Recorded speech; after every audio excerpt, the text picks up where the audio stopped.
Podemos fazer uma oração antes de iniciarmos? Que eu estou nervosa. Pai, em nome de Jesus, neste momento, Pai, nós estamos aqui, Pai, representando, Pai, a Tua presença, Senhor.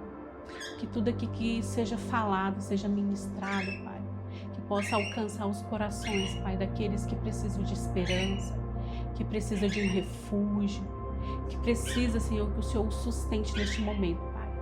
Nós te pedimos que, através dessas câmeras, Pai, vidas possam ser alcançadas por Ti.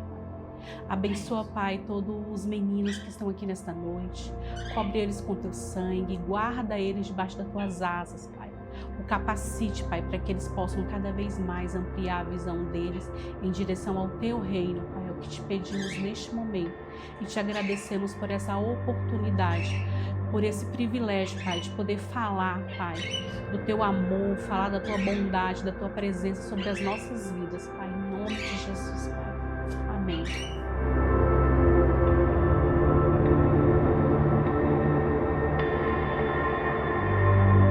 Meu nome é Patrícia, tenho 46 anos. Meu nome é Mariana Azevedo, eu tenho 26 anos. Meu nome é Diego Simões, tenho 32 anos. Meu nome é Matheus Barriolo, vou fazer 31 anos esse ano. Eu casei assim muito jovem, eu casei aos 22 anos de idade. E a minha vida até então, até o ponto em que o sofrimento chegou de uma forma muito severa na minha vida, eu considerava a minha vida perfeita. Eu tinha um casamento bom, um esposo, a gente se amava. O nosso casamento foi um casamento muito construído também baseado no Senhor, porque nós dois já éramos servos do Senhor. Então eu tive um casamento muito bom. Então teve um momento da minha vida que eu olhei assim, a minha vida está perfeita. Um casamento, a minha filha, a construção da nossa vida, do que a gente estava construindo juntos. E mesmo com as dificuldades do dia a dia, da rotina, as adversidades, o Senhor foi nos dando direção e a gente foi vencendo.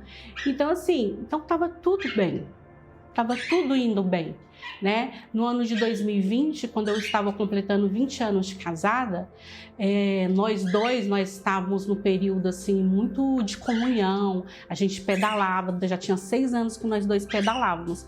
A gente fazia competição de bike, a gente pedalou no Flona, a gente foi para a rota 60, 100 quilômetros. Então a gente estava muito junto, muito parceiro.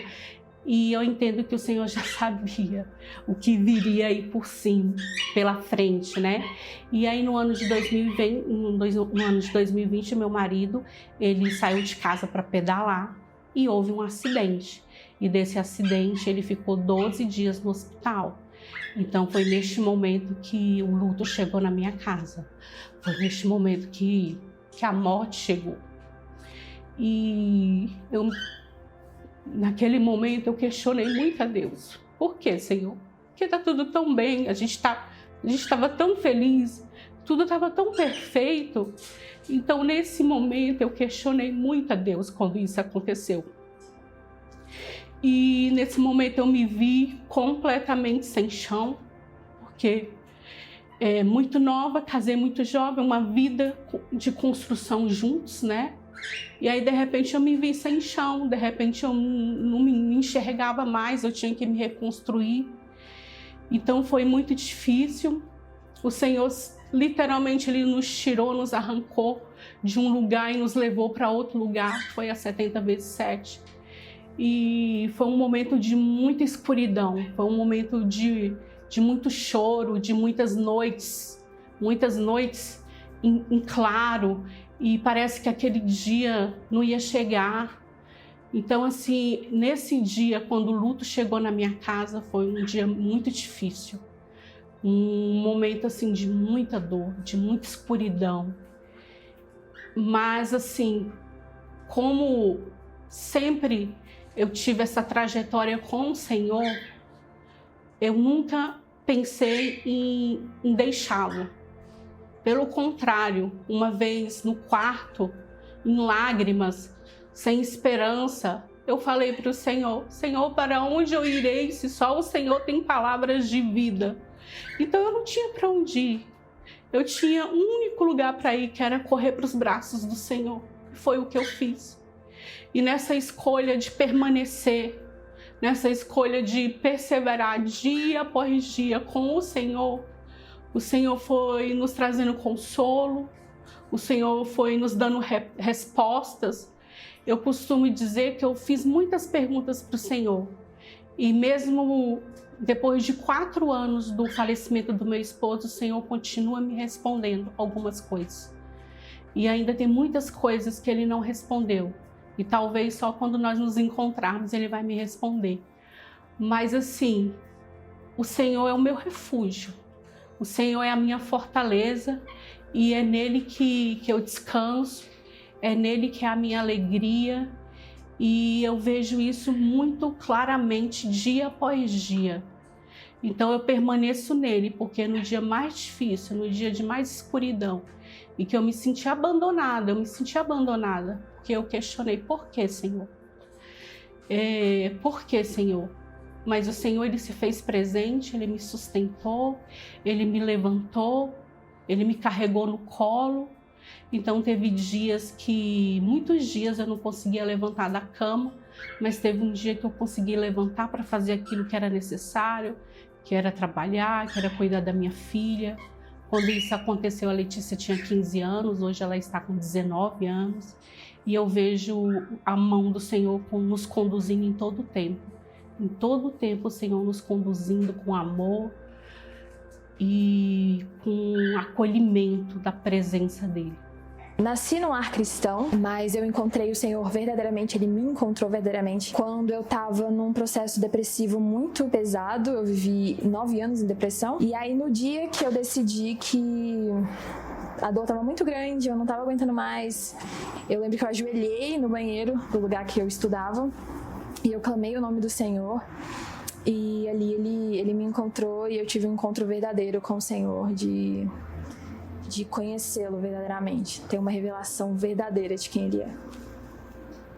Bom, eu vivi 9 anos num processo muito difícil. Eu acho que o sentimento que explica ou descreve o que eu senti é a apatia, né? Então eu não tinha vontade de viver. O sofrimento me gerava... Cara, eu não via beleza em nada, eu não via alegria em nada, eu não tinha prazer em nada do que eu fazia. Era tudo muito automático, então sair de casa, ir para a faculdade, voltar da faculdade para casa, ir para o estágio, estudar, era tudo muito automático. Eu não tinha noção de futuro, eu só queria viver um dia de cada vez e talvez um dia ter a dor que eu sentia tirada de mim, mas apatia, sabe? Zero vontade de viver. Esse era o lugar que eu me encontrava. Quando eu tinha 17 anos, eu passei por um processo na minha vida que eu sofri um acidente de carro e eu tive um dedo amputado. Foi um momento da minha vida que eu fui tirando o carro de dentro de casa. Eu ia sair com o carro escondido para poder andar na rua e acabei, cara, naquele momento tendo o primeiro livramento da minha vida. Na porta de casa aconteceu esse acidente. E naquele momento foi um primeiro divisor de águas da minha vida. Porque foi no momento que eu quebrei a primeira jornada de uma adolescência que eu vivi muito, conheci muitas coisas do mundo, mas tinha tido uma semente já do contato com Deus. Então naquele momento eu tive uma sensação de um sofrimento, de que, nossa, agora eu perdi um membro, como que eu vou viver o resto da minha vida? E a partir daquela trajetória ali, eu comecei a entender o que realmente era a vida. Então, logo 2 anos depois, eu conheci a Juliana, a minha esposa. A gente se conheceu e muito rápido com o nosso relacionamento. A gente acabou se dando muito bem. Logo eu saí de casa com 19 anos. E tinha passado por esse momento dessa dor, e ela tinha marcado ali foi uma coisa que marcou a minha trajetória. E logo a partir dali eu tive uma superação, até com a mão de Deus colocando para mim um direcionamento. Eu vim conhecer, eu costumo dizer que ali eu conheci de verdade quem era o meu pai fora de casa, porque eu vim trabalhar dentro da empresa, comecei a entender qual era o preço que ele pagava pela responsabilidade que ele tinha que ter para que eu pudesse ter o sustento. Eu entendi o que era ser homem naquele primeiro momento. E eu vi as batalhas dele e eu falei, cara, eu também preciso batalhar. Então, já tinha me relacionado com a Juliana já era muito mais madura do que eu, e eu precisei crescer. E essa dor do crescimento, até para que eu me tornasse um homem de verdade, um homem que ela precisava que eu fosse, foi todo um processo. E aí foi nesse momento também que eu senti a necessidade assim de ter a caminhada. E aí desse tempo a gente foi passando alguns anos juntos. Acho que todos nós sofremos durante nossa vida, em algumas partes, algumas áreas. Mas para mim um momento de sofrimento assim muito palpável, vamos se falar, foi 7 meses após o nascimento da minha filha. A Helena ela já nasceu prematura de 8 meses, passou um tempo na UTI, né? Então já foi o primeiro sofrimento ali da paternidade que eu tive. E a primeira dor que eu lembro da paternidade foi quando a gente saiu do hospital sem ela. Porque a gente teve que sair, a esposa recebeu alta e ela não pôde vir com a gente para casa. E aí ela ficou internada 8 dias na UTI, depois disso ela veio para casa com a gente e ali a vida parecia que estava tudo normal. Com 7 meses a gente viaja, uma viagem em família para o Rio de Janeiro, a gente volta. Estava indo tudo muito bem na nossa vida, a gente tinha mudado de apartamento, tínhamos reformado nosso apartamento do jeitinho que a gente queria. E aí quando a gente chega de viagem, um dia depois a Helena fica gripada, a gente vai para o hospital, o médico fala para a gente observar ela, libera a gente para casa, na mesma madrugada a gente volta para o hospital, ela já cansadinha, com 7 meses, e ali o médico chegou e falou para a gente que ela teria que ficar internada. A gente já ficou assustado, porque ela só estava gripada. Dali ela foi de ambulância de um hospital para o outro, porque ela já estava usando oxigênio. E ali começou o grande sofrimento que eu vivi nesses últimos anos da minha vida, vamos assim falar. Minha filha ficou internada 14 dias na UTI, com auxílio de aparelhos respiratórios para ela poder respirar. E durante esse sofrimento, eu me vi preso literalmente numa sala escura. Como um quarto de UTI, dentro de mim só tinha isso, escuridão, mais nada. Eu não tinha forças para levantar, eu tinha que tentar ser um pouco forte na frente da minha esposa, aí saía do quarto para chorar, mas eu não tinha força para fazer nada mais, nada menos do que isso, só chorar. Não tinha para quem pedir ajuda, não tinha naquele momento, e foi isso.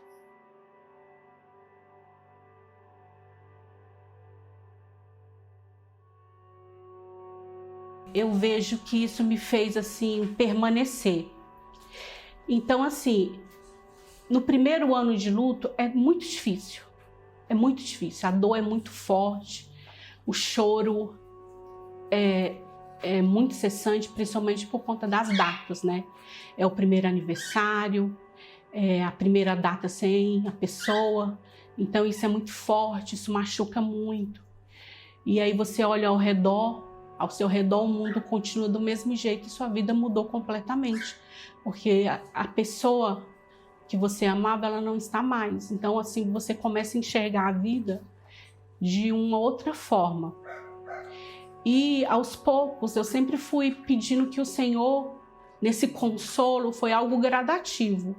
Não foi de repente, do choro para a alegria, foi algo gradativo. Em pequenas doses de consolo, o Senhor foi nos trazendo a alegria. Em pequenas doses, o Senhor foi nos trazendo pessoas ao nosso redor que foram instrumentos de Deus para nos acolher. Então, assim, foi algo gradativo. E eu me recordo, assim, de uma data muito específica, muito forte, que foi no ano passado, quando houve uma ministração do Gil, que ele ministrou "A sepultura não é seu último endereço". E naquela ministração foi um romper do Senhor assim na minha vida, porque foi mais uma vez uma resposta do Senhor de que não era o fim, de que o meu esposo já está com ele desfrutando da eternidade e que o Senhor tem algo para mim ainda nesse tempo E ali foi um momento assim de um romper, de começar a olhar para frente e parar um pouco de lamentar do que passou.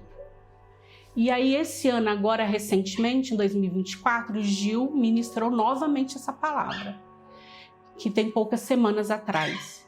E quando essa palavra veio para mim, ela veio de uma forma totalmente diferente. Na primeira vez ainda era de muitas lágrimas, de muitos questionamentos, mas o Senhor estava curando, o Senhor estava tirando alguns pensamentos, o Senhor estava tirando ainda alguns sentimentos no qual eu estava presa. E nessa ministração, a mesma ministração agora, neste ano de 2024, eu consegui assim fluir, sabe, em alegria, sabe, em agradecimento ao Senhor. Então assim, a questão da dor para a questão do sorriso, da alegria, de eu olhar e começar a ver as coisas mais coloridas, as coisas com mais esperança, querendo viver um pouco mais da vida, foi algo gradativo. Não foi do dia para a noite. Foi um processo que o Senhor foi trabalhando no meu coração, na minha vida, através assim da igreja e através de muitas pessoas. Eu costumo assim, sempre quando eu trago uma reflexão de quem era a Patrícia antes do luto e após o luto, eu consigo assim, me enxergar numa perspectiva assim, de visão, de cosmovisão mesmo. Assim, eu me tornei uma pessoa assim, mais empática com o outro, com a dor do outro. Durante esse período do meu luto, assim, o Senhor me trouxe algumas outras pessoas que passaram por isso também, inclusive viúvas como eu. Porque como o meu esposo faleceu em 2020, teve muitas viúvas de Covid, não foi o meu caso. Então, o Senhor foi me trazendo essas pessoas e automaticamente eu fui direcionada a poder consolá-las com uma palavra, com um abraço, e aquele consolo era diferente. E até elas, quando chegaram até mim, algumas falaram assim, você sabe o que eu estou sentindo, a dor que eu estou sentindo. Então eu vejo nesse período o Senhor me conduzindo para algumas pessoas que perderam outras pessoas e eu pude levar uma palavra de fato de consolo. Porque eu sei o que a pessoa está sentindo. E o Senhor, Ele me transformou completamente. Porque assim, o meu relacionamento com o Senhor foi muito mais profundo. O meu relacionamento com o Senhor foi muito mais de dependência, de entender que a gente não tem controle de nada. De que hoje a gente está aqui, amanhã a gente não sabe. Foi como aconteceu com o meu esposo. Nós estávamos vivendo a nossa vida perfeita, vivendo o cotidiano, a rotina, e de um dia para o outro isso mudou completamente. Então eu entendi que a minha dependência está completamente no Senhor. E isso me traz uma segurança nos dias difíceis, nos dias da dificuldade, nos dias dos problemas, das adversidades, que automaticamente a gente é muito levado para esse lugar da ansiedade, mas o Senhor, Ele vem com refrigério e eu descanso no Senhor sabendo que se Ele naquele dia mais difícil da minha vida, de escuridão, de dor, de falta de esperança, de não saber como será o meu futuro, e hoje eu estou aqui forte nele. Então assim, o luto, ele me levou mais para Deus, ele me deixou mais dependente dele. E eu falo assim que o meu amor por Jesus aumentou muito.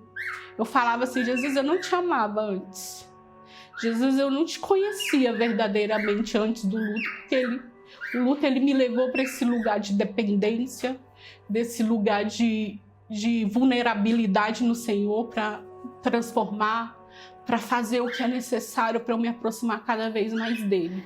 Eu vejo o Senhor me ensinando nesse lugar de dor. Então hoje, essa frase, né? Transformando lágrimas em salmos, é muito a minha experiência pessoal. De, no lugar da dor, ter sido forjada e hoje poder ajudar outras pessoas, curar outras pessoas, usar o meu testemunho, né? Para curar outras pessoas e mostrar que existe um lugar, existe vida, existe uma saída, né? O Senhor, Ele cura. né? Ele restaura, Ele traz vida, cara. O Senhor, eu falo muito isso pra Duda, que o Senhor trouxe vida à minha vida, porque a minha vida não tinha vida. E o Senhor foi e colocou vida novamente em mim. Eu acredito que só quem passou pelo processo consegue falar com propriedade sobre o processo. Só quem passou pela dor consegue falar com propriedade da dor. E quem foi curado da dor consegue também falar da cura. E sabe que existe uma cura e sabe que existe um depois. E eu sei de onde o Senhor me tirou. Eu sei a cura que Ele efetuou em mim, sabe? Eu sei de onde eu vim. Eu vivi, né, 9 anos nessa depressão e às vezes eu tinha picos de depressão muito profundos, de não querer sair da cama, de ter pensamentos suicidas, enfim. Então era uma tristeza constante, uma apatia constante, com picos, assim, muito profundos.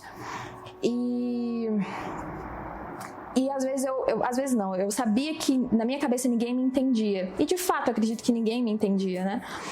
E hoje, quando algumas pessoas vêm conversar comigo, nesse lugar que elas estão, me toca muito, porque eu sei a dor que eu sentia, sabe? Eu sei a dor que eu sentia. Eu sei o tanto que eu clamei ao Senhor, literalmente falando que eu não queria mais viver. Porque a dor era tão grande, que ninguém entendia a dor, mas eu sabia que o Senhor entendia, mas ao mesmo tempo eu não tinha nem mais força, sabe, para lutar contra a dor. E eu lembro que virou uma fala minha constante. Eu falava constantemente: Senhor, eu não quero mais ficar aqui, tá doendo muito, tá doendo muito, tá doendo muito. Então, quando eu recebo ou ouço alguém falando isso pra mim, meu coração se enche de compaixão, sabe? Eu entendo a dor, eu sei o que é, cara. Eu sei o que é essa dor. Foi no meu momento de maior fraqueza, de maior perda de identidade, que eu entendi, que eu me encontrei e que eu comecei a entender qual era a força que eu tinha. Porque não era aquela minha deficiência que iria dizer quem eu era de verdade. Ali eu resgatei alguns princípios que eu já tinha tido muito quando pequeno ainda, na formação da minha mãe, sempre me colocando a ir para a igreja. Meu filho, vá para a igreja, meu filho vai escutar a palavra. Foi onde eu fui entendendo a força de novo que tinha. E as pessoas que mais me acolheram nesse momento de fraqueza foram meus pais, que poderiam simplesmente ter virado o rosto e falado: nossa, olha o que você fez, o que você plantou. Não, muito pelo contrário. Através da paternidade, da maternidade, eu encontrei amor e encontrei uma chance de recomeçar a vida assim novamente. E eu lembro até hoje uma das frases que a Juliana fala, que eu disse para ela no primeiro momento, quando eu conheci. Ela percebeu que eu não tinha esse dedo indicador. Ela perguntou para mim: nossa, você não tem o dedo? E a primeira coisa que eu falei para ela foi: sim, mas isso não me define. Porque eu já tinha para mim que aquilo não era algo que iria me definir. Eu tinha colocado que eu iria romper essa situação. Eu conheci uma amiga minha que nasceu com uma certa deficiência desde pequena, e antes de eu sofrer esse acidente, eu convivi com ela na escola, no ensino fundamental, e era uma menina que tinha nascido com essa deficiência, era uma menina que sempre transmitia muita alegria, muita paz. E adivinha só quem foi uma das pessoas que foi lá em casa me visitar quando eu sofri o acidente? Foi ela. E naquele momento, quando eu vi ela, eu comecei a entender que isso aqui é muito pequeno, porque eu posso ser, porque ela já nasceu com isso, teve toda a sua batalha e ela sempre passou a ser mais. Então acho que Deus põe pessoas que também passam por dores ao nosso lado, para que a gente possa olhar para o lado e entender que a dor deles pode ser uma cura também na nossa dor. Porque às vezes a gente pensa: essa pessoa nasceu assim, ou tem isso aqui. Só que naquele momento eu não conseguia sentir pena dela, em nenhum momento da trajetória que eu convivi com ela. A única coisa que eu senti no momento em que ela me visitou foi vergonha de mim mesmo. Por 3 dias antes da visita dela, acreditar que eu, a partir dali, daquele acidente, eu seria alguém pequeno. E quando ela chegou, eu senti vergonha dos pensamentos pequenos que eu tinha. Então, naquele mesmo momento, Deus, eu acho que providenciou esse primeiro contato, sabe? Para me mostrar, olha, todo mundo pode estar rindo de você pelo que aconteceu, mas eu não vou soltar a tua mão agora. Então, continue. E dali minha vida começou a ter uma outra trajetória. Eu falo até, já falei até pro Gil, pro Frazão, que quando a gente se corta e fica aquela cicatriz, se a gente pegar a pele e puxar, provavelmente ela vai cortar, vai rasgar em volta da cicatriz. Porque a pele onde foi cicatrizada, ela se torna mais forte, ela se torna mais densa. Então é mais difícil de você machucar. A mesma coisa é com o osso. Se você quebra um osso do corpo, é provável de cair de novo, provavelmente você vai quebrar um outro osso e não aquele que já foi quebrado. Porque ele foi cicatrizado, então ele se tornou mais forte. Então eu acho que a dor, além dela nos dar força, ela nos dá a capacidade e o entendimento da gente ser empático com o outro e entender o que ele está passando. Bem recentemente, um casal da igreja passou por... O filhinho deles ficaram internados.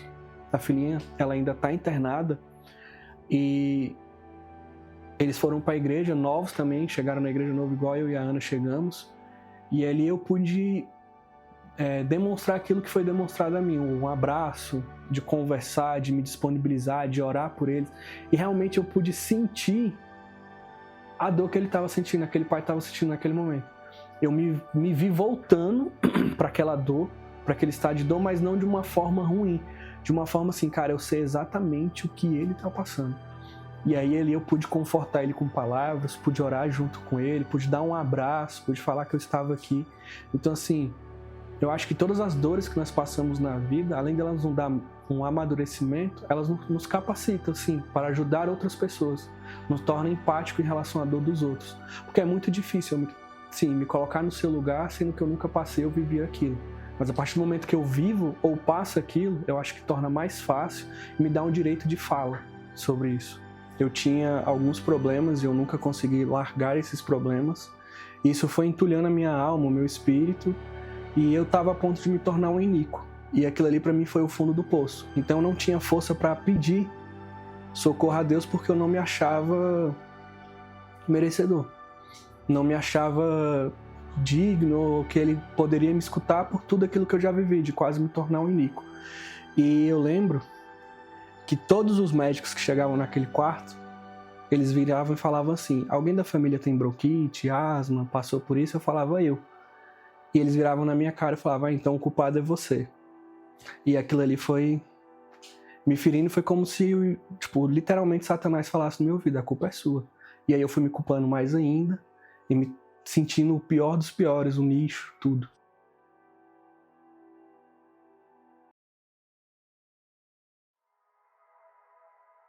Antes do luto, eu tinha uma visão, assim, as pessoas, a gente tem notícias, né?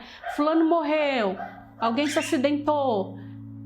E às vezes a gente, muito no automático, a gente leva isso como natural. Então, assim, eu enxergo isso hoje de uma forma diferente, ainda mais quando eu conheço a pessoa, né? E cada um tem uma forma de expressar o seu luto. E recentemente eu tive uma experiência no meu local de trabalho. Uma amiga minha, ela perdeu a mãe dela. E no fim de semana eu vi ela postando algumas fotos de algumas peças de roupa da mãe dela.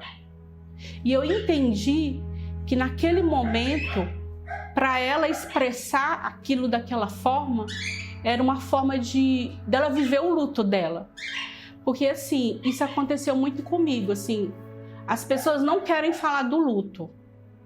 E elas acham que não tocar no assunto, não falar do luto, você está poupando quem está passando pelo luto. Mas isso não é verdadeiro. Porque quando você perde a pessoa que você ama, você quer deixar a lembrança, a memória daquela pessoa viva. E como que você vai expressar isso? Lembrando dela, falando dela, expressando o que ela fez de bom, a construção que ela fez com você. E as pessoas, ela tendem a entender que se elas não falarem do luto, não vamos tocar no assunto, não vamos falar disso, porque a gente vai evitar da pessoa sofrer. No meu caso, eu vi que quando as pessoas me poupavam de não falar, era como se as pessoas estivessem esquecendo dele. E quando a gente falava dele, algumas pessoas vinham, lembrando do que ele fazia, aquilo me trazia uma alegria, aquecia o meu coração.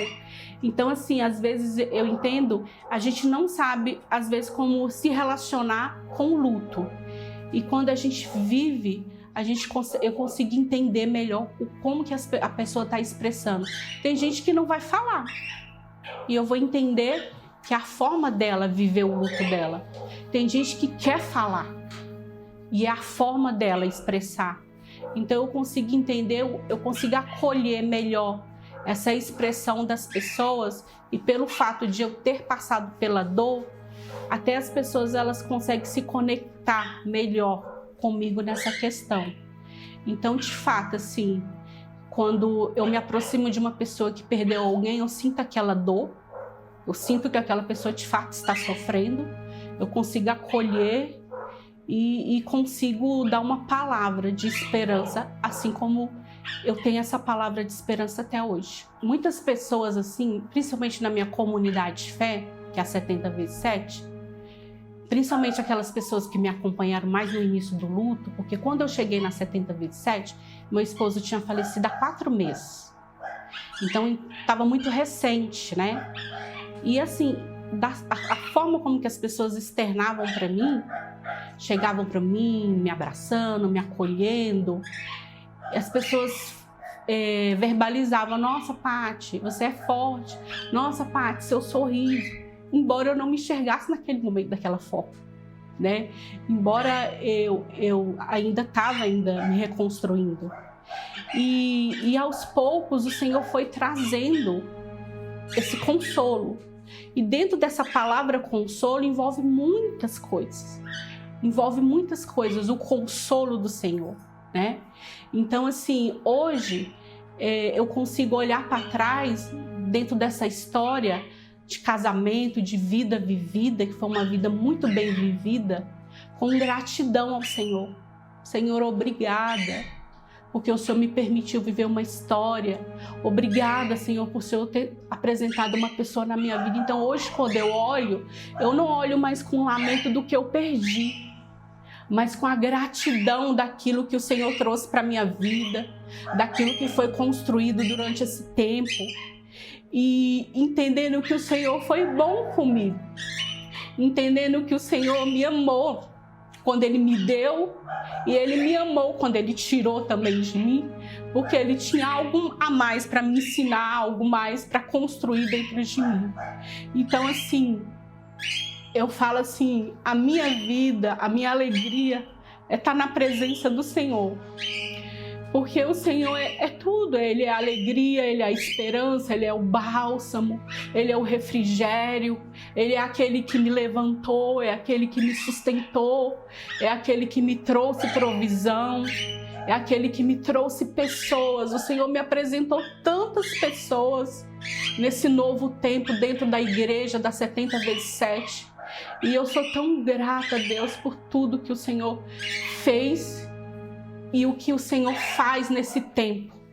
Então, sim, é possível você voltar a sorrir, mas um sorriso de fato verdadeiro, de dentro para fora.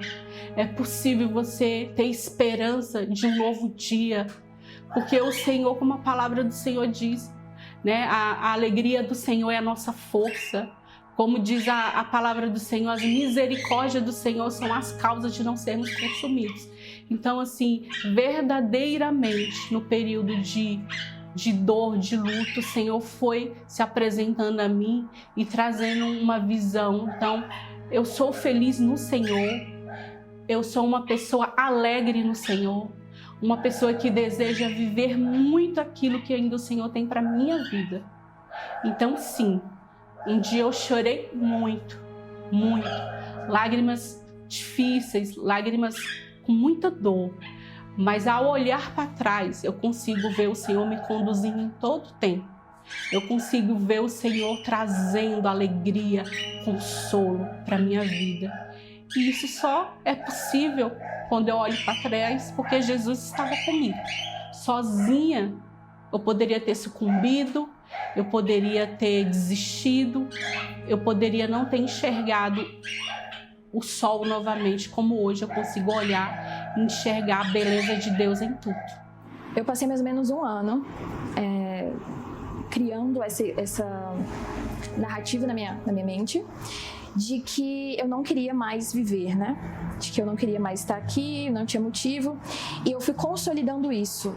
Chegou num ponto que virou uma verdade. Então eu acreditava fielmente que eu não precisava mais estar aqui, não me importava com a dor dos meus pais, com a dor da minha família, enfim. Eu criei verdadeiramente essa narrativa e acreditei nela. E aí eu estudava em Águas Claras e alugava uma cabine de estudos.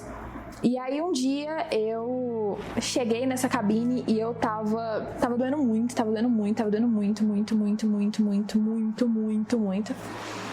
E eu lembro que eu tinha acabado de almoçar e eu tava vendo um vídeo.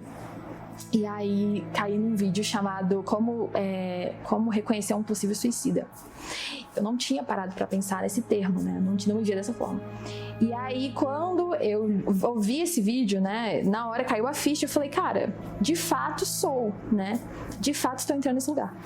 E aí eu fui pro banheiro, me tranquei no banheiro, ajoelhei no chão e comecei a orar ao Senhor e clamar ao Senhor. E falei, Senhor, se o Senhor não estiver comigo pro resto da minha vida, eu não tenho por que mais estar aqui. Porque esse era o lugar que eu tava, né? Eu falei, Senhor, se o Senhor não me sustentar pro resto da minha vida, eu não tenho mais motivo para estar aqui.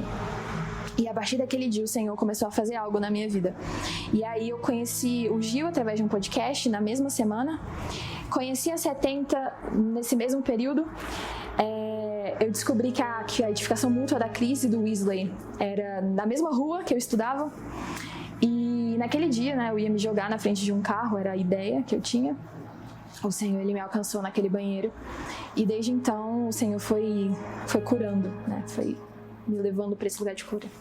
Eu tive uma verdadeira revelação de quem Cristo é. Acho que é o principal. Tive mais intimidade com o Senhor. O Senhor, para me curar, né? Nesse processo de cura, eu era muito sozinha, porque a depressão ela te coloca num lugar de solitude, né? De solidão. Eu era muito sozinha e esse pico, né, foi durante a pandemia, então piorou muito, porque a gente se isolou sem querer. Então eu lembro que a forma que o Senhor encontrou de me curar foi me colocando na edificação e me envolvendo com pessoas. Então esse processo de cura me trouxe família, me trouxe amigos, me trouxe vínculos, que era algo que eu não tinha. Era algo que eu sentia falta, mas eu não sabia como ter. Então, através da edificação, eu fui abraçada pela Cris, pelo Wesley, pela Duda, pela Rafa, enfim, por uma galera. E o Senhor foi ministrando sobre família em mim, né? E a intimidade com o Senhor, né? Mais fome, mais sede dele. E é isso, encontrar esse lugar de intimidade no secreto, né? Que eu acho que é o principal. Mergulhar no Senhor e ter mais sede, mais fome dele, querer encontrar ele, querer mergulhar na palavra, enfim. Eu vejo que tudo que o Senhor me conduziu para 70. Então, vou dar um exemplo, né? Eu estudava para concurso e aí eu resolvi um dia alugar uma sala de estudos em Águas Claras. E foi nesse lugar, né, que no banheiro eu me ajoelhei e clamei ao Senhor. Mas eu não sabia que esse lugar era do lado da casa da Cris e do Wesley, né? E eu lembro que eu fui num culto da 70 pela primeira vez. E aí eu fiquei com muita vontade de visitar a edificação mútua, e era numa terça-feira na época. E eu lembro que eu fui para essa sala de estudos e eu orei ao Senhor, falei, Deus, é o seguinte, eu não tenho dinheiro para pegar Uber, eu não tenho carro, mas eu queria muito ir para a edificação, muito. E eu só vou colocar nas tuas mãos.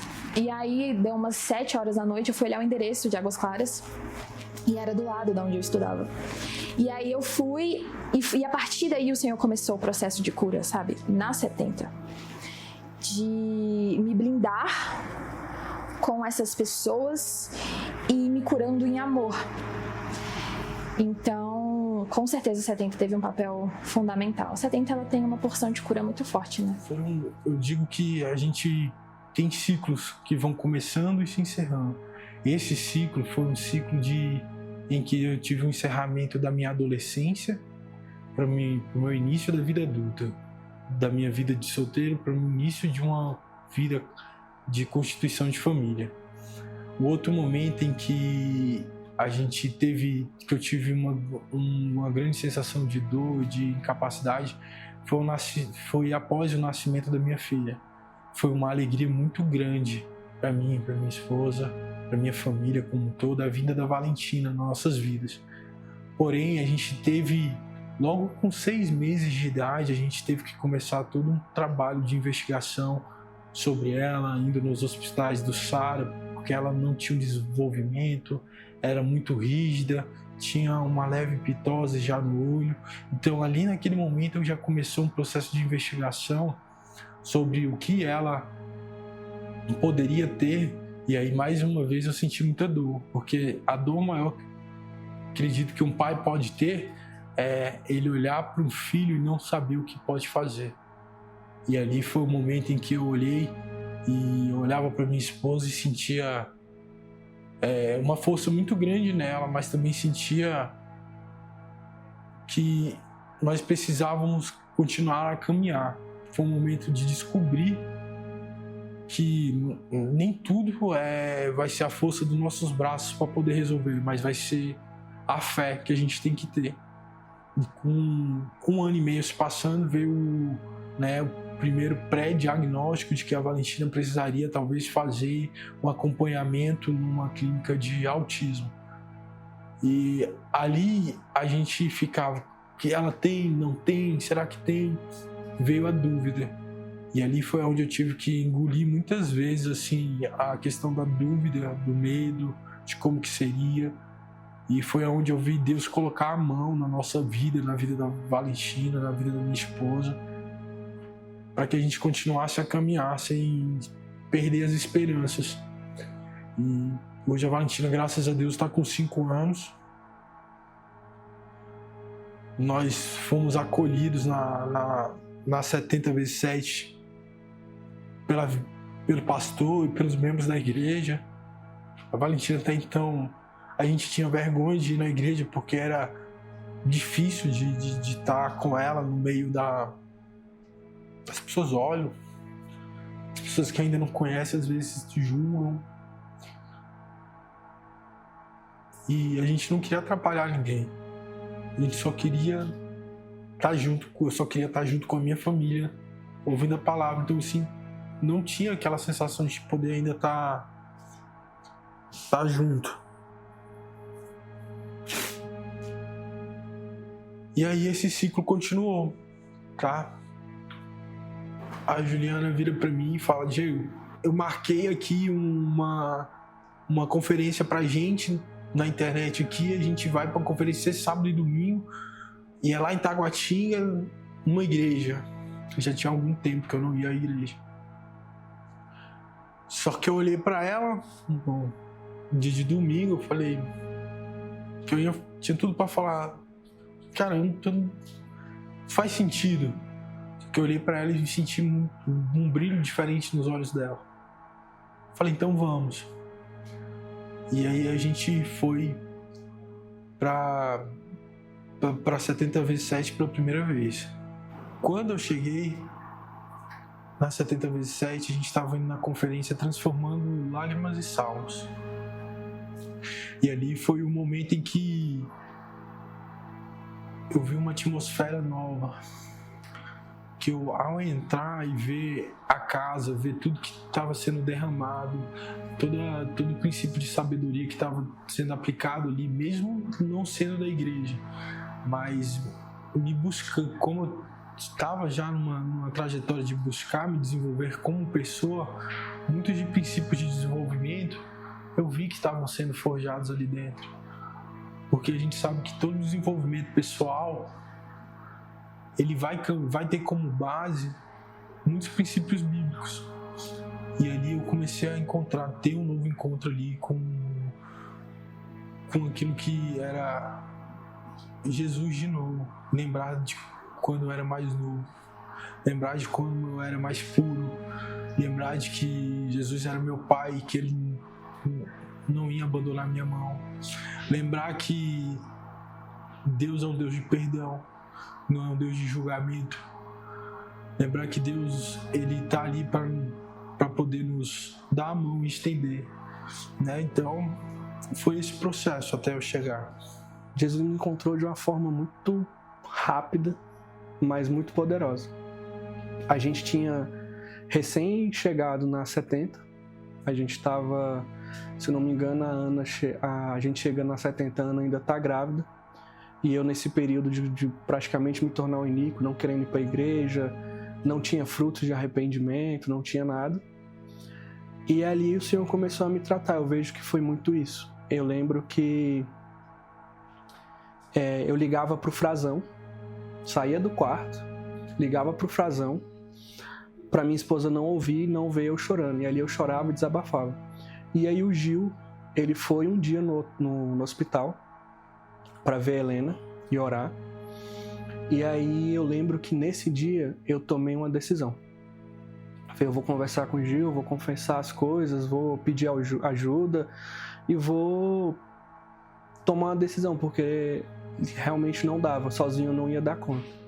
E aí o Gil, ele entra e, assim, ele teve eu venho de uma igreja muito assembleia, muito pentecostal, então, assim, ele teve um discernimento do momento que ele chega muito grande, sabe? Ele não chegou querendo impor as mãos sobre a Helena, ele não chegou já orando.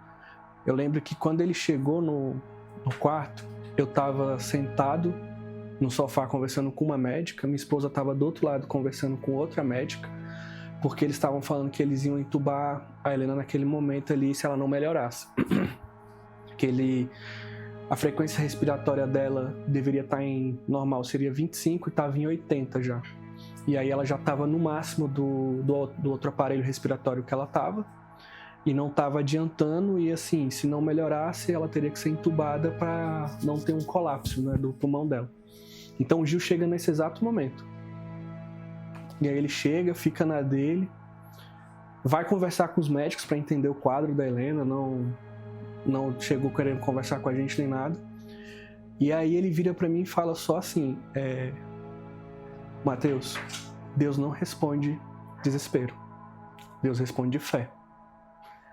Aí ele orou, cantou a música Porque Ele Vive, que é o hino da harpa que eu mais amo cantar e gosto muito.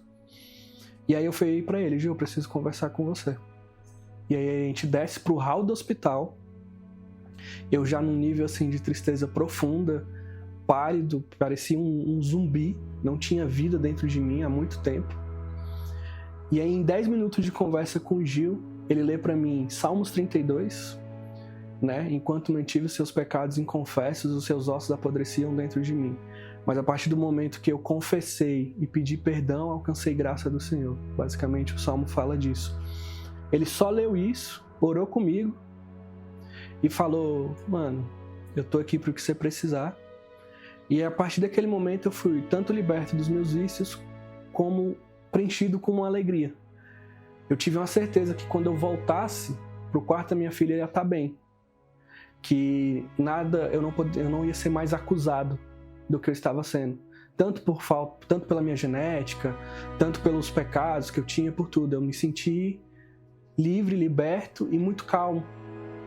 E aí quando eu volto pro quarto de UTI, eu lembro que quando eu desci, estava em 80 os batimentos dela, a frequência respiratória. E quando eu volto, 10 minutos depois, estavam em 40. E aí os médicos falaram: a gente não sabe o que aconteceu, mas ela teve uma melhora muito alta e muito rápida. Então a gente não vai entubar mais ela. A gente vai manter o que a gente está para ver se a frequência dela realmente estabilizou em 40. E se tiver, a gente vai começar a diminuir para que ela possa ver se ela consegue ficar nessa frequência com as próprias forças dela.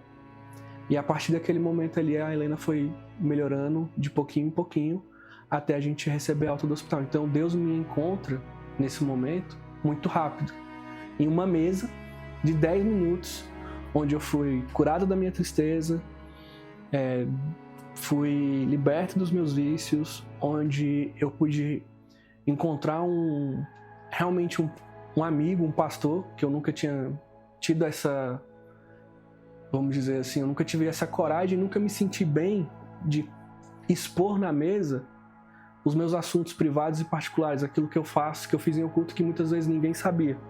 Mas ali na 70 e com o Gil, eu me senti seguro. E aí eu fui curado naquele exato momento. Foi algo muito instantâneo. Eu voltei pro quarto já me sentindo bem. Eu voltei pro quarto sem um vazio dentro de mim. Eu chorava quando eu voltei pro quarto, mas não mais de angústia e dor pela minha filha estar prostrada em cima de uma cama, ligada com um monte de aparelho nela. E sim porque eu tinha uma certeza de que aquilo ali tudo tinha sido um plano, tinha sido algo que o Senhor nos permitiu passar para que eu não viesse a me tornar de fato um iníquo, para que Ele pudesse encontrar salvação em mim.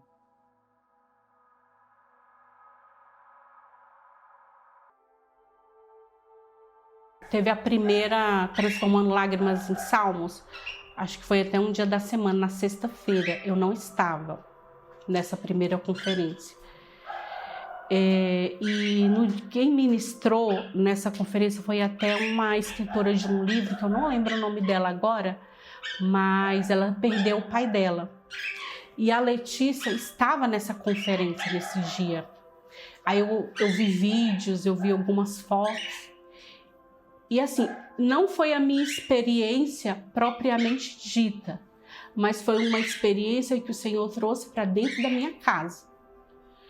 Embora eu fale em nome da Letícia, mas foi uma experiência que a Letícia ela não falava do luto, ela não chorava.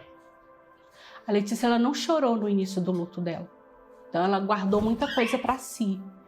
E naquela conferência, que essa ministra, essa pregadora veio falar com ela, orou sobre ela, tem até fotos sobre isso. E aí ela falou, você pode chorar. E a partir daquele dia a Letícia começou a chorar o luto, que até então ela não chorava. Que ela achava que se ela chorasse, ela poderia me deixar ainda mais fragilizada, preocupada comigo. E então assim, ela viveu o luto dela, mas o Senhor trouxe uma cura para ela poder expressar aquilo que ela sentia, mas ela se negava a sentir. Então, assim, eu lembro desse fato, né? E aí eu quero fazer o convite, né? Transformando lágrimas em salmos, né? Eu lembro muito, assim, de Davi, né? Davi era aquela pessoa que pecou, que errou, que se via perseguido pelos seus inimigos, que foi injustiçado, que foi pelos seus filhos, né? Mas Davi, ele sempre correu para Deus. Davi, ele sempre tinha uma petição, ele sempre tinha um socorro para o Senhor. Então, o meu convite é que você sempre, no momento da sua dor, da sua angústia, você sempre se volte para Deus, porque Deus ele pode transformar essa estação. O Senhor ele pode transformar esse quadro. O Senhor de fato ele pode trazer um novo dia para a sua história. Então assim, não perca a esperança, porque o Senhor ele pode transformar.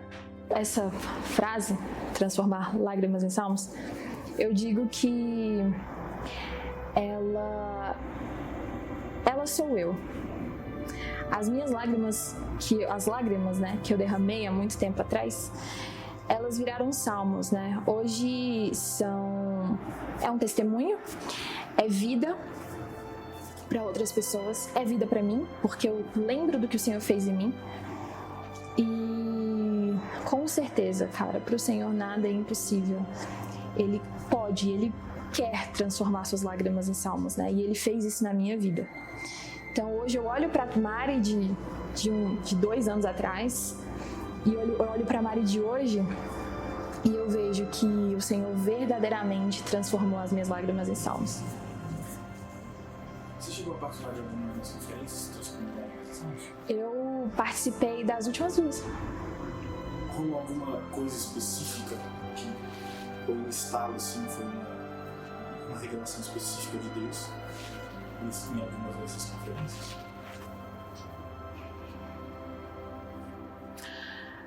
Eu lembro que teve uma conferência que eu já estava no processo, né? E eu lembro que a Cris e o Wesley vieram orar por mim. Isso ficou muito marcado na minha cabeça, porque eu estava passando por esse processo, eu tinha entendido que o Senhor estava me curando, e do nada eu vim com uma tristeza, assim, querendo voltar para esse lugar, sabe? E eu lembro que o Wesley e a Cris vieram e oraram por mim, ministraram na minha vida. E isso ficou muito marcado. Nessa conferência, não sei se foi na primeira ou na segunda, mas nessa conferência em específico, isso me marcou muito, sabe? O interceder dos irmãos pela minha vida, nesse lugar de zelo, de amor, sabe? Isso me marcou muito. E aí um dia eu tinha feito uma prova e eu tinha colocado nas mãos do Senhor essa prova, e era na virada do ano, acho que de 2022 para 2023. E aí um dia eu acordei. E aí eu fui tomar um café, eu não sei se eu tava sozinha em casa, não lembro, mas eu fui tomar um café na cozinha. E aí eu sentei na bancada e do nada eu vi o sol entrando pela janela. E eu lembro que eu senti uma alegria que eu não tinha sentido há muito tempo. Há muito tempo. E eu olhei para aquele sol, aquele raio de sol, eu falei, cara, que coisa linda. E eu me senti muito alegre, muito alegre. E eu lembro que não era uma alegria a mais. Era só essa apatia e as tristezas que eu tinha, que o Senhor tinha tirado. Então, do nada, eu me vi muito alegre. E eu entendi naquele dia, com aquela alegria, que o Senhor havia finalmente me curado. De fato, eu tenho pavor de câmera. E eu contei meu testemunho no On Fire e eu tenho crise de pânico. Eu tenho crise de pânico com câmeras, de passar mal. E no On Fire eu tive que subir, né, no púlpito e contar.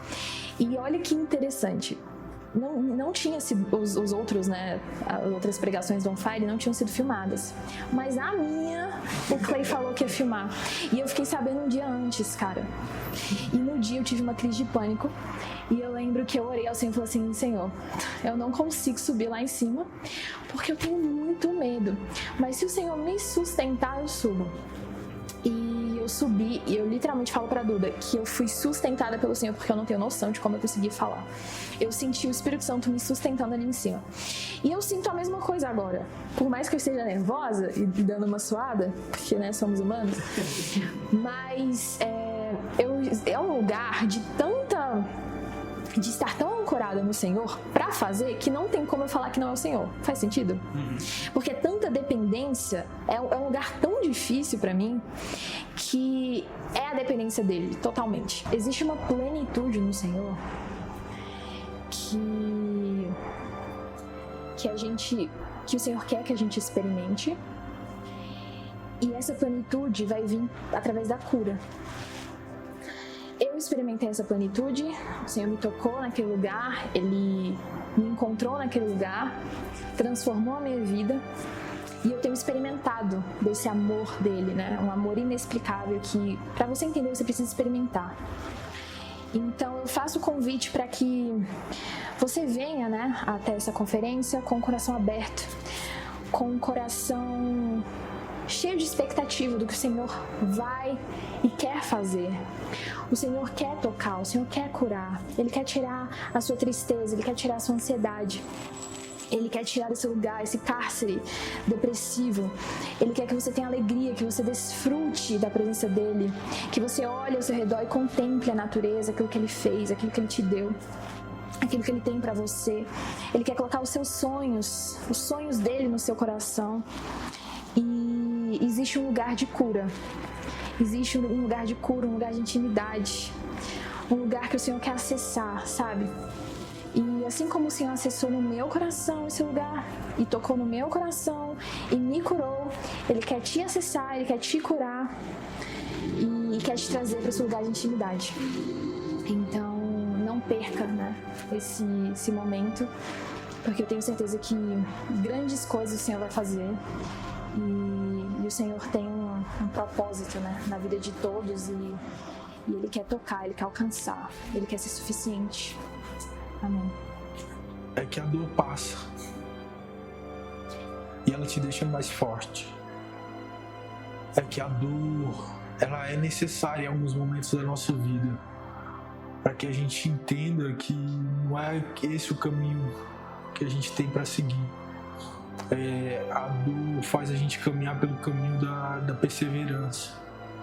A dor nos faz enxergar que nós não somos capazes sozinhos, que nós precisamos de pessoas e precisamos de Jesus nos guiando, porque é Ele que nos chama para caminhar com Ele. Então, a dor me trouxe uma nova realidade de saber quem eu sou. Foi nesse momento. E eu lembro que eu entendi que foi um momento em que eu tinha grandes desafios também profissionais. Estava passando por um momento de entender quem era eu novamente, como precisava me entender como pessoa e como profissional e como pai, como marido. E toda aquela dor que eu estava sentindo começou naquele momento a deixar de ser dor para ser realmente, como se diz, um salmo, né? As minhas dores começaram a ser feitas como um salmo, como verdadeiras orações. E hoje, quando eu vejo uma pessoa com alguma dor, eu me lembro de que minhas dores, que para muitos pareciam ser pequenas, no meu íntimo eram grandes. Então eu não julgo ninguém pela sua dor, mas o que eu sempre tento mostrar é que sempre tem alguém lá em cima que olha e conhece a dor de cada um em particular, e que é essa pessoa que é o nosso Deus, que é Jesus, que pode nos curar dessa dor. E que no momento em que a gente continuar na caminhada em busca da cura da dor, Jesus vai nos apresentando seus amigos aqui na terra, para que esses amigos nos ajudem a, como aquela pessoa paralítico, em que se teve os seus 4 amigos que subiram a casa e abriram o telhado e levaram o paralítico até Jesus. É isso, ele tinha uma dor. E os amigos de Deus levaram eles até Jesus para que o seu filho pudesse te curar. Eles não tinham o poder de curar, mas eles tinham o poder de levar aquele que estava sentindo dor até Jesus para poder ser curado. Então acho que a dor é muito hoje sobre isso. É enxergar que a minha dor não é única, que a minha dor não é maior do que a dor dos outros, e de entender que a dor que eu tenho não é uma dor capaz de me parar.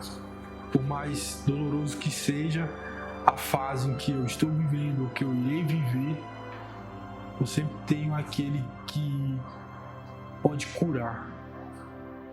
Mas ele vai em qualquer momento, assim, ele tem um remédio para dor.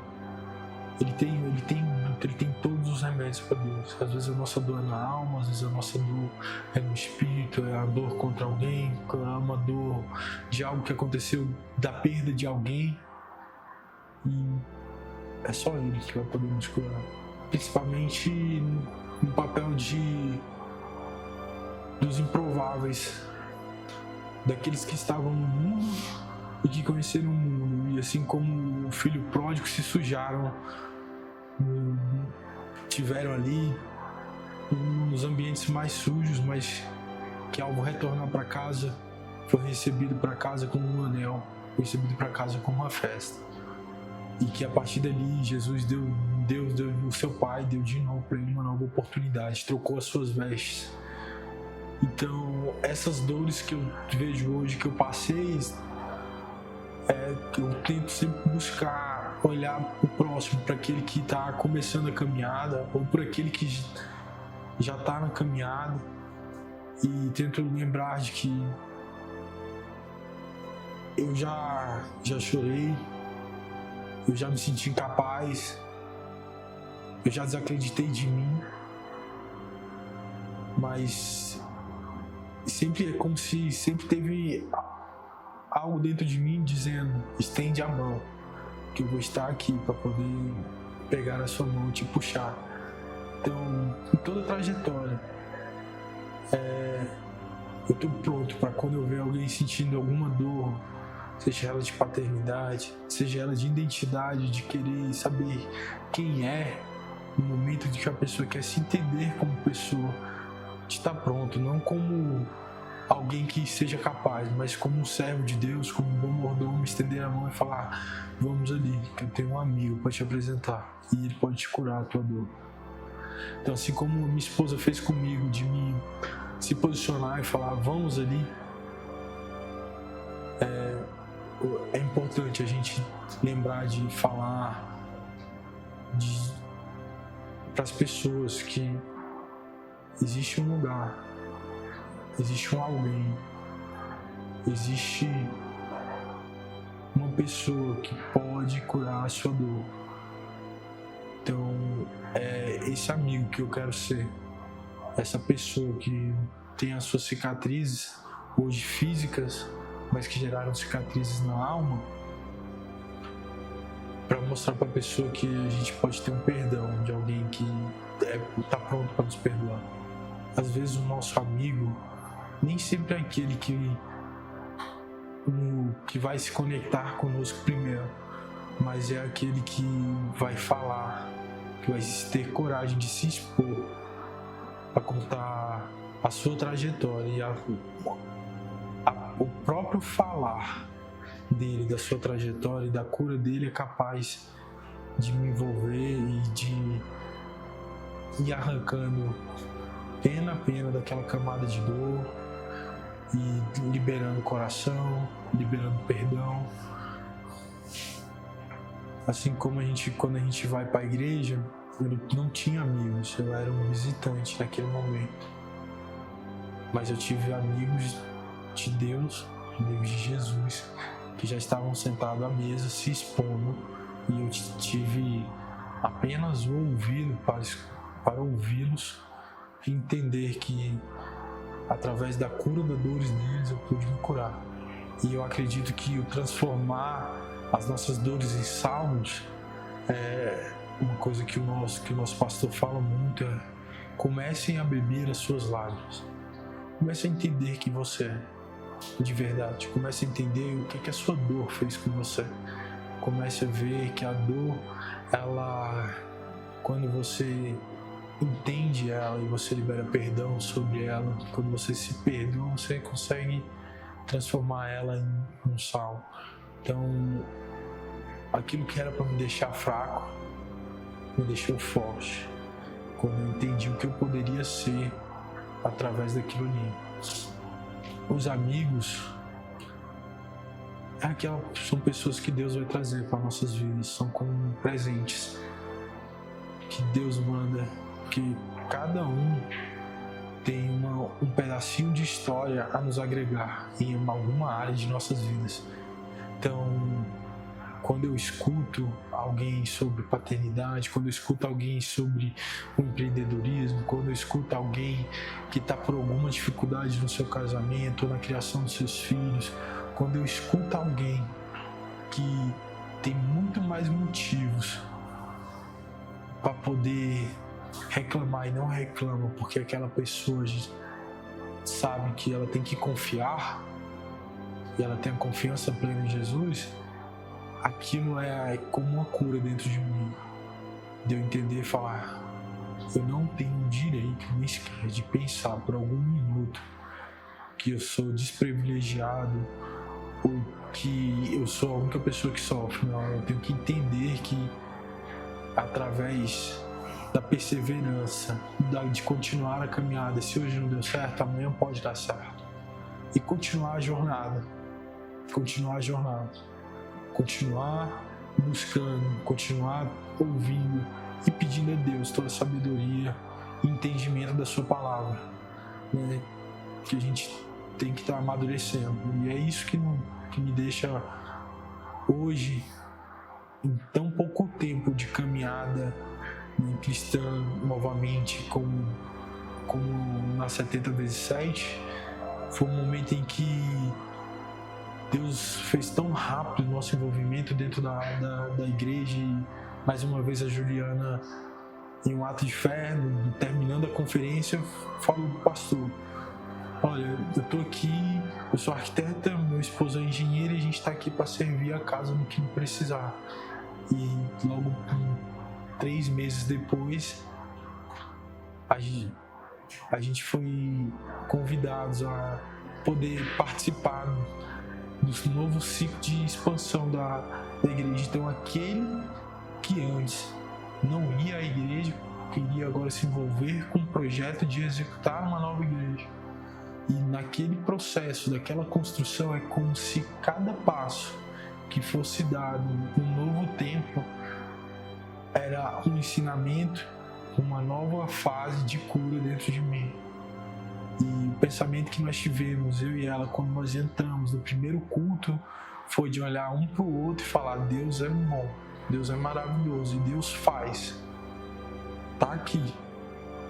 É uma honra toda vez que eu posso entrar lá dentro e lembrar: eu pude ser usado, eu pude ser instrumento de Deus na obra de Deus. Eu pude agregar valor naquilo que Deus me deu como dom, a obra dele. E quando eu vejo jovens lá dentro, quando eu vejo pessoas lá dentro sendo transformadas, vidas transformadas, pessoas transformando suas lágrimas, bebendo suas lágrimas, pessoas adorando a Deus, eu começo a me lembrar do que eu fui chamado para ser. Eu amo construir. Amo. E para mim, muitas vezes eu tenho reflexões de que o maior construtor de todos os tempos é Deus. E que, como o Gil fala, o arquiteto da sala do trono, aquele que desenvolveu, teve no princípio e desenvolveu tudo. Então o que eu peço é só que Deus continue a me capacitar para que eu possa ajudar no reino de Deus de novo, porque é uma honra poder entrar dentro de um ambiente em que você sabe que jovens são transformados, casamentos são restaurados, pessoas são libertas da depressão, da tristeza, da incapacidade, e as pessoas começam a ser tocadas, famílias restauradas. E o mundo precisa disso, de portas abertas, né? Então a gente tem aprendido muito sobre, não tenho vergonha mais sobre as minhas dores, as minhas fraquezas, porque eu entendi que é quando eu me sinto fraco que Ele se faz forte na minha vida, que é quando eu entrego e confio que Ele resolve os meus problemas. Cara, não sei como vocês podem estar, mas acreditem que existem lugares ainda com pessoas, servas de Deus, querendo levar você até o telhado para te colocarem aos pés de Jesus, para que Jesus faça cura. Não importa a dor, não importa se você desacredita, mas se permita beber de uma água nova, se permita ser cheio pelo vinho novo, se permita ser trocados com o seu odre, porque quando você se permitir ser formado com um odre novo, Jesus vai derramar um vinho novo sobre você e vai derramar uma nova trajetória, uma nova unção. Não importa a dor que você possa estar sentindo, Deus só quer que você esteja o seu coração aberto e que você possa vir para um lugar onde Ele pode fazer a obra dele. Permita que Ele seja o arquiteto e o construtor da tua nova jornada de vida. Permita que Ele seja aquele que vai fazer as fundações e os alicerces de toda a trajetória nova que Ele tem programado para você, para sua família, para seus filhos. Se você sendo pai ou não, confia nele, que Ele é aquele que conhece o ontem, que conhece o hoje, que conhece o amanhã. Então, permita-se ser transformado, permita-se ser lapidado e acredite, é algo natural. É algo que quando você se permite não precisa ser forçado, é algo que Ele faz naturalmente na sua vida. A partir do momento que você abre o coração, Ele vai derramando e o Espírito Santo vai modificando, você vai se transformando em uma nova pessoa. Cara, essa cura ela me mudou por completo, porque eu vivia morto, eu não tinha desejo de nada, eu cada vez me fechava em mim mesmo, não conversava, eu ficava isolado de todo mundo, né? Eu cheguei a focar só no meu trabalho, não querendo saber de nada, até pouco tempo de casado, então eu só trabalhava. E eu comecei a ver a vida de outra forma. Eu comecei a ver, eu falo que a partir dali eu realmente me tornei um pai de verdade. Não que eu não fosse antes, mas eu comecei a enxergar o amor de Cristo, o amor de Deus Pai por Jesus, pela gente, de uma outra forma. Começar a entender literalmente o sacrifício que Ele fez na cruz, dar sentido a isso na minha vida. Foi quando eu realmente vi que o toque do Senhor na vida da minha filha, na minha esposa, sabe? Eu fui preenchido de amor, as outras formas do amor. Então, a cura, ela me fez ser um marido melhor, um pai melhor, uma pessoa melhor. Ela me mudou em todos os aspectos, o toque de Jesus. Nós só conseguimos transformar lágrimas em salmos com o toque de Jesus. Acho que a partir do momento que Jesus toca em nossas vidas, na nossa alma, na nossa mente, no nosso corpo, na área que for, ali nasce um salmo, ali nasce uma flor, ali há vida. Então, a partir daquele momento, daquele toque de Cristo, nós podemos gerar salmos. E aí os salmos serão, sim, para exaltar a Ele, para agradecer, para falar que Ele é maravilhoso, conselheiro, e que Ele está com a gente, que a gente é pequeno, que a gente precisa dele, a gente consegue se diminuir, se esvaziar da gente mesmo, até para poder ouvir o outro, sem julgamentos. Então, eu acho que sim, nós conseguimos, a partir do toque de Jesus, transformar lágrimas em salmos. Eu te convido nesse momento a vir experimentar de um toque de Cristo em sua vida, se você se deixar ser tocado, porque Cristo, ele é muito educado, é um cavaleiro. Então, se permita, tenha coragem de se expor diante do Pai, para receber um toque, ser curado, transformado, lavado, perdoado. E saiba que a conferência é um ambiente onde você pode realmente se entregar e se abrir ali a Cristo e se permitir ser tocado por Ele. Ser limpo, ser lavado, ser abraçado, que Ele possa trocar suas sandálias, colocar um anel, te dar uma capa. Então eu te convido você a vir para a conferência Transformando Lágrimas em Salmos e viver e beber desse derramar do Senhor.